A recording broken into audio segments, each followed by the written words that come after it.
Assalamualaikum warahmatullahi wabarakatuh. Selamat datang di mata kuliah akuntansi keberlanjutan bersama saya Amrik Firmansyah. Dalam kesempatan kali ini saya akan mengulas tentang manfaat dan tantangan pelaporan keberlanjutan. Setelah mempelajari bagian ini, mahasiswa diharapkan mampu menjelaskan manfaat strategis pelaporan keberlanjutan bagi perusahaan. Yang kedua, mengidentifikasi berbagai tantangan dalam proses pelaporan keberlanjutan. Yang ketiga, memahami solusi yang dapat diterapkan untuk meningkatkan kualitas pelaporan. Mengapa pelaporan keberlanjutan penting bagi perusahaan? Jadi bukan hanya soal kewajiban saja, tetapi laporan keberlanjutan ini menjadi bagian dari strategi bisnis. Nah, beberapa manfaat utama dari pelaporan keberlanjutan, yang pertama adalah meningkatkan kepercayaan dan reputasi perusahaan. Yang kedua, mengelola risiko sosial, lingkungan, dan ekonomi. Yang ketiga, memenuhi ekspektasi investor dan regulator. Dan yang keempat adalah mendukung pencapaian target keberlanjutan. Beberapa manfaat strategis dari pelaporan keberlanjutan yang pertama adalah peningkatan reputasi perusahaan. Perusahaan dapat menunjukkan tanggung jawab sosial dan lingkungan ya, serta membangun kepercayaan pemangku kepentingan. Manfaat yang kedua adalah pengelolaan risiko ya. Yang pertama adalah mengantisipasi isu lingkungan dan sosial serta meningkatkan kesiapan menghadapi regulasi. Yang ketiga adalah akses ke pasar dan investor. Perusahaan dapat menarik investor yang peduli ESG serta mempermudah akses pendanaan global. Pelaporan keberlanjutan juga mendorong perusahaan untuk mengidentifikasi peluang efisiensi energi dan pengurangan limbah. Yang kedua adalah pelaporan keberlanjutan mendorong perusahaan untuk mengembangkan inovasi ramah lingkungan, serta pelaporan keberlanjutan mendorong perusahaan untuk menyesuaikan strategi bisnis dengan tren global. Ya, ini termasuk di dalamnya adalah ekonomi hijau dan net zero emission. Hasilnya, operasi perusahaan akan lebih efektif, biaya lebih terkontrol, serta citra perusahaan lebih kuat. Kemudian terdapat adanya beberapa tantangan dalam pelaporan keberlanjutan. Yang pertama adalah biaya yang tinggi. Pengumpulan dan verifikasi data membutuhkan sumber daya yang besar. Kemudian yang kedua, kesulitan memperoleh data yang akurat, terutama untuk emisi stok 3, yang merupakan informasi ya dari rantai pasok. Kemudian yang ketiga, beragamnya standar dan regulasi.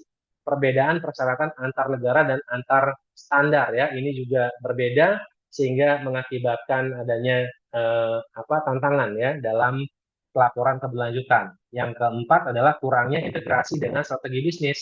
Pelaporan keberlanjutan masih dipandang sebagai formalitas, belum menjadi bagian dari pengambilan keputusan. Kemudian solusi untuk mengatasi tantangan pelaporan keberlanjutan, yang pertama adalah menggunakan teknologi seperti blockchain ya. Ini karena blockchain dapat membantu pelacakan data secara real time dan transparan. Kemudian yang kedua adalah melakukan verifikasi dengan pihak independen atau pihak ketiga ya. Artinya adalah informasi yang disajikan di dalam pelaporan keberlanjutan ini akan meningkat kredibilitasnya serta kepercayaannya karena terdapat adanya eh, pihak ketiga ataupun pihak independen yang melakukan verifikasi laporan keberlanjutan. Yang ketiga adalah menerapkan pendekatan berbasis materialitas ya. Artinya adalah informasi yang disajikan di dalam laporan keberlanjutan ini memfokuskan hanya pada isu yang paling relevan dan berdampak signifikan bagi perusahaan.